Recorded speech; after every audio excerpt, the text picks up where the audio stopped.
Today, we're diving into one of the deadliest conflicts in human history, World War I. And what's wild is that it wasn't really ignited by some grand master plan, but by a series of fateful errors, all starting with a single, simple wrong turn. Can you just imagine the tension? Those were the words of Archduke Franz Ferdinand, the heir to the entire Austro-Hungarian throne, literally moments after a bomb had just missed him. But he had absolutely no idea that his day and the world's peace was about to get so much worse. You know, it's just incredible to think about. All those massive empires, the intricate politics, the huge armies, and the pivot point for history came down to a moment of simple human error. A driver who got lost in a city accidentally steered his passengers, and by extension the entire globe, straight into a catastrophic war. All right, so let's set the scene here. We're in Sarajevo. It's a summer day, June 28, 1914. Now, political tensions are already boiling over between Austria-Hungary and Serbian nationalists who are dreaming of creating their own state. The Archduke's visit, well, it's seen as a huge provocation, and a group of assassins is waiting for him. The sheer unlikeliness of what happens next is just astounding. First, an attacker throws a bomb, right? But it bounces off the Archduke's car. Now, you'd think they'd leave the city immediately, but no. Ferdinand insists on continuing his visit. Later, he decides he wants to go see the officers who were injured in the hospital. But on the way there, his driver makes that fatal wrong turn, right onto the exact street where a dejected Gavrilo Princip just happens to be standing. I mean, it was a 1,000,000-to-1 shot. Princip seized the moment, and with 2 bullets, the future of the entire world was changed forever.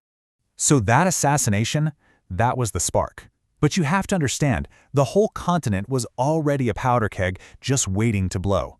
A really complex web of military alliances that were supposed to keep the peace, was about to do the exact opposite. It was about to turn a local crisis in the Balkans into a full-blown global catastrophe. And this is where things just spiral out of control. An enraged Austria-Hungary, with what was essentially a blank check of support from Germany, gives Serbia this list of demands that are basically designed to be rejected. When Serbia, of course, refuses, war is declared.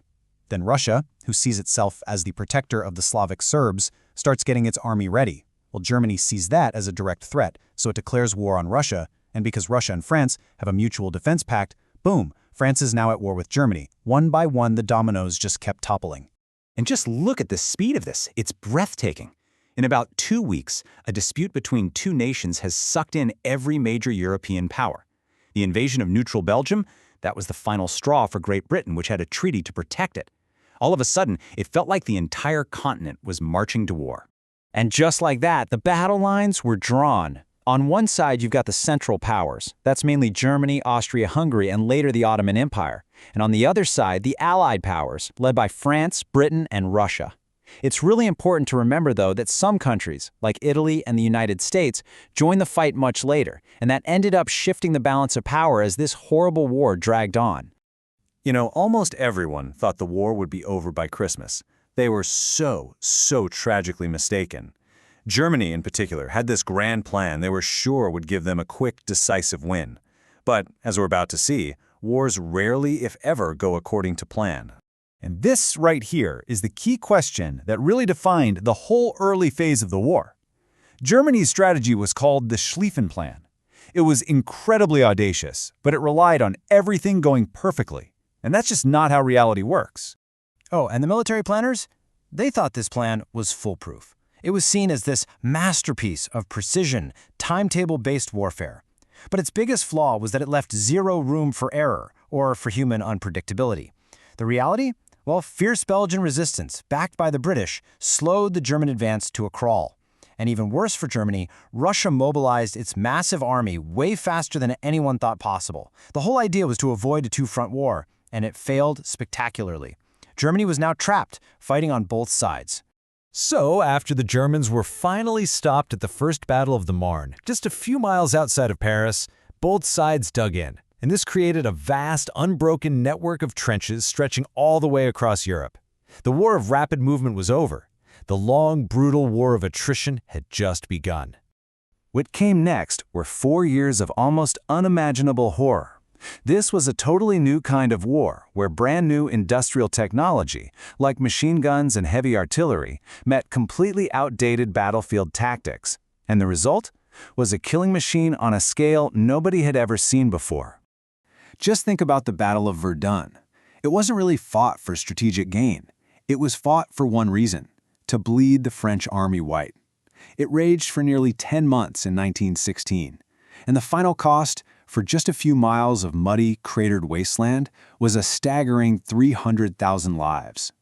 And if Verdun shows you the horror of a long battle, the Somme reveals the shock of a short one. On the very first day of that offensive, the British Army suffered 57,000 casualties in a single day. It is still the bloodiest day in the history of the British military. It's just a horrifying testament to the brutal inefficiency of this new form of warfare. For years, the war was just this bloody, awful deadlock. But then, in 1917, two massive events happened on opposite sides of the world that would finally break the stalemate and set the stage for the war's end. So on one hand, you have Russia, which completely collapsed into revolution. The Bolsheviks took power and immediately pulled Russia out of the war. This was a huge win for Germany, which could now move all its troops over to the West. But this was countered by an even bigger event: America entering the war. The final straws were Germany's unrestricted submarine warfare and a really foolish attempt to get Mexico to attack the US. So one superpower out, another one in. The game had changed again. Germany threw everything it had left into one last massive offensive in 1918. And you know what? It almost worked. But the German army was exhausted, and now it was facing fresh American troops. The offensive stalled. Then came the Allied counterattack, and it was relentless. The Central Powers just started to crumble from within. First Bulgaria, then the Ottoman Empire, then Austria-Hungary. Finally, with its allies all gone and its people starving, Germany had no choice but to sign an armistice. At 11 a.m. on the 11th day of the 11th month, the guns finally fell silent. The war to end all wars was over. But the cost was just staggering. 4 empires had collapsed. An entire generation was lost. And the final tally was a mind-numbing 8.5 million soldiers and 13 million civilians dead. And that leaves us with this question, doesn't it?